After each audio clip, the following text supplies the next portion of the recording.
Hey, so I'm going to show you right here the stuff that I put together in my bags over here for the guys camping trip this winter. So I guess I'll just start out on the top.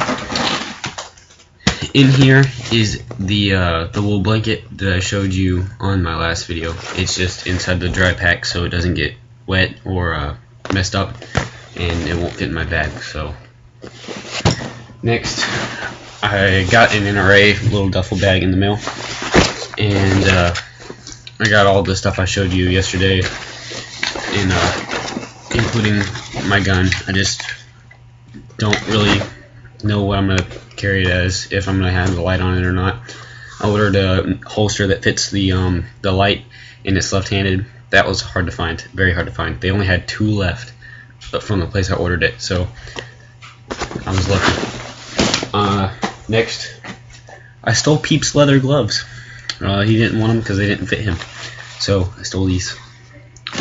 So right now we're at a total of about maybe $350 with the stuff that I have already, because the light was very expensive. Next is the bag itself. The bag costs about 50 bucks, and so these buckles, they're real, and you can cinch them down to keep everything tighter, or you can loosen them up if you have a lot of stuff in here. But they also have a button on the back, so they just snap in. You just undo them. The bag itself has a zipper right here. If we unzip this, I'll show you what's inside of it first. So the first thing inside the bag is another bag, and inside this bag is I got a little wrap over here in case you hurt your ankle or something. There's some eating utensils and a multi-tool. It's a Leatherman. Inside here is nothing. Next, in the largest pouch in the bag, I have a water purification system. It's a water purification pump with a filter inside. Also inside of this, I have some tools for the pump itself, and in case I have a Camelback, I also have that cleaning kit as well too. And I just have that padded in there in between that and what I'm about to show you.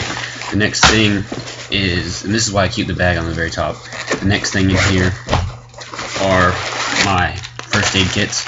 So I have cotton balls. You can also use those as fire starter, but if you got a little one, you can use that and some tape or something. That way you don't waste the gauze pads that are actually in here, or have to cut them open and get them, bacteria filled. So, and I also have some Germ-X, and that's the back padding kinda to keep these from breaking the actual tools that I need to clean the filter out or anything. And I put the big filter on the front because it's pretty sturdy. And then that's all for this bag. Just put it to the side. I'll pick it up in a second. So next up are 2 Sterno fuels, and these you can get at Walmart. They go to my Sterno stove, and you pop the top open. It comes off like a paint can, and you light the gel inside, and it catches on fire, and it has a 2 1/4 of hours burn time. And the blue indicator over here means that it's cool and touch. If the blue goes away, it'll turn white, and you don't want to touch it. To put the fire out though, the Leatherman that I had, you just take the lid and you set it on top, and no oxygen can get inside of the can, so the fire goes out.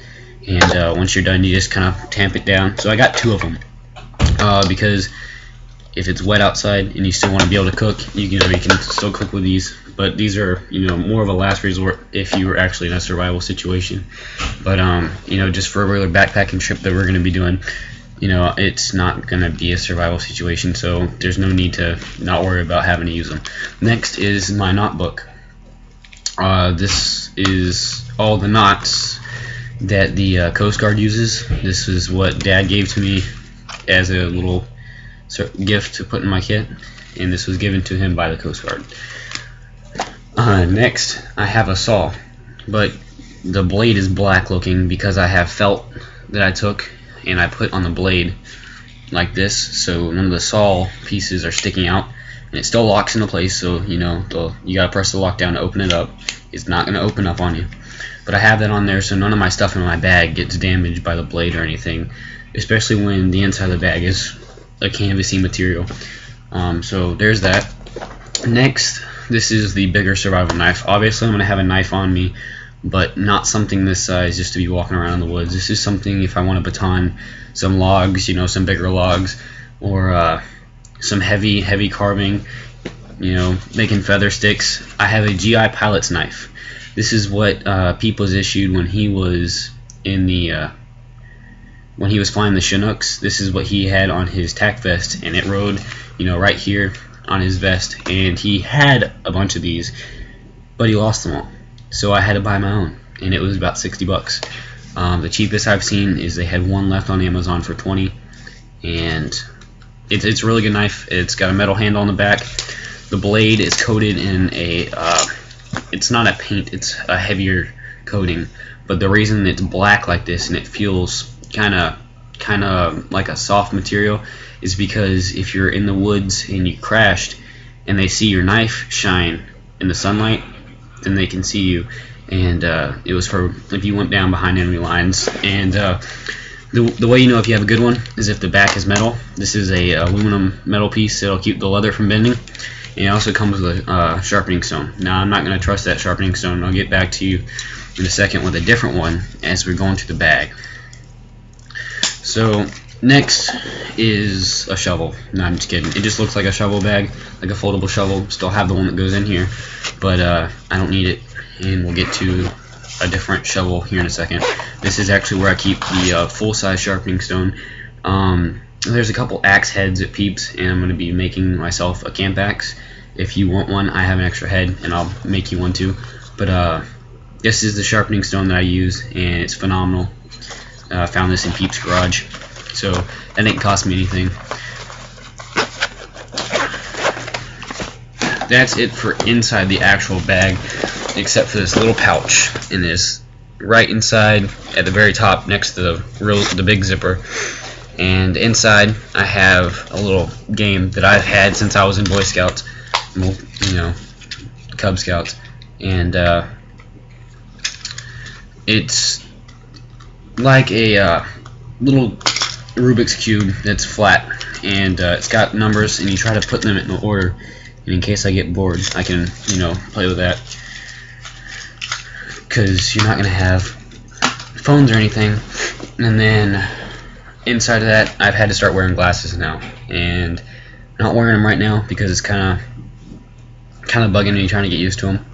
So in this Altoids can, to protect it, which I also get to use this as a container if I was ever in a survival situation, I have a folded up microfiber glasses cleaner, and I can clean my glasses, keep them from getting scratched up from the dust and everything, and can use the Altoids can to put char cloth in there. I can make charred cloth out of this. If I had to, I could put a little fishing kit together with this and keep it separate from all my other stuff. So next, on the outside of my bag, I have a Ferricium rod, and this is obviously been used. As you can see, I strike down the entire end of this. Had this for a long time, a year and a half, 2 years. Used it a lot. Also, on this side, I have a foldable shovel, and the reason it's on the outside of the bag is if you gotta take a dump, you gotta go. So there's a shovel, and it's the smallest shovel that I've seen that's a good sized camp shovel that you can be able to dig out fire pits, anything. So it comes like this, and you take out the handle, you hear the snap, and it's pretty good size, and then it just goes back inside of its bag. I got a couple extra of these, so if you want one, tell me and I'll mail it to you. And it's on a D-ring on one of the straps of my bag. And then, so now we get to the outside pouches. So these are the pouches that I'd want to get to the quickest. So I'll always go in this one. So for building shelter, we all need something to cover up the top of the house with, or if you're building a fire and it's really cold outside, there's these things that you can make, and they're called reflectors. And really want to use something that kind of captures the heat and sends it back to you. So in here, I have 3 ponchos and 3 space blankets inside this cup. And the reason I put it in a cup is to conserve space. So if I ever needed the cup to boil water in or something, I just take these out and put them in my bag. And then when I'm done, I can wipe it out and put these back in here. So I have this. Next is the next pouch. In here I have Germ-X. It has a high percentage of alcohol in it, so if you needed this to catch a spark, you could. In here I also have emergency water rations. They come in these little packets. Got these last year for Christmas. I had an entire box, and the girls wasted them all. So I got these. These are more for, I wouldn't use these as drinking water. If I had to, I would. This would be more for cooking and conditions that, like, I was able to drink the water, but I didn't want to cook with the water because I already have meat or something that I had to kill to get, and it's got bacteria in it. I'm trying to kill that as well as the bacteria that would be in the water that I was trying to cook with or boil or whatever. So I try to use these instead of using the water that was found. Also, I have a little camp cup. So if I'm done boiling the water, but I still have some left over, not really thirsty, but I want to put the stuff back in this cup. Obviously this can't be boiled in, so I can take this stuff and put it back in here when I'm done with this, and just fill this cup up and use this instead of this big old metal pot that you know, I actually need to put stuff in to put back in my bag if I'm going to travel or move positions, because say mine was running out of materials. I didn't have what I needed anymore. Needed to move to a new spot that had the necessary materials for me to keep surviving, or if it just, say I had somebody else with me and they needed another cup, so I just carry an extra cup. And that is it for inside the bag. Pouches. Now on the outside I have these strap-on. They're kind of like water bottle pouches, but they're really not. I have some binoculars, and these are the Boy Scout issued ones. I got these at a summer camp in the mountains, and carry some binoculars in case you're able to climb up high. And you just strap these onto your belt, because it actually does have a belt loop in the back. You can strap these onto your belt, climb up high, and be able to see where a roadway is, maybe a railroad track, some power lines, even some houses, maybe some smoke from a fire. Be able to see where some civilization is and get out of there, or even if you just wanted to watch the birds. And then in this pocket over here, if your hands got wet and you needed to dry them off real quick, I have a microfiber hand towel that I got at the local camp store here. And just take it out of its pouch and show you how really big it is. It doesn't look big, but it's a good size. So pretty big, and it folds up inside this pouch. So I keep that inside my bag too. Dad hasn't finished packing his stuff, but when he does, I'll have him make a video too, and be able to show you all what all we're gonna put in our bag and be able to camp with. So go over real quick. I got water, means of purifying my water 2 different ways. I got fire starter 2 different ways. I got saw, knots, an extra knife for batoning or feather sticks. I got a pouch that has some medical supplies in it. Got a whetstone so I can sharpen my tools. Towel. I got a wool blanket. Remember, wool blanket, cotton kills in the winter. Wool doesn't. If you get cotton wet, then it's gonna freeze. If you get wool wet, it's more water resistant, less likely to freeze, because it's not gonna absorb the water as much because it's more of a natural fiber and more coarse. And then I got the leather gloves I stole from Pete. So that about wraps up everything I have so far. I might take some things out and supplement them for other things. Still need to make the camp axe. Be sure to tell me if you want me to make you one too, and I'll mail that with the extra shovel if you want that too, because I just have them laying around. You can add it to your Boy Scout kit or whatever. So, well, love you. See you later.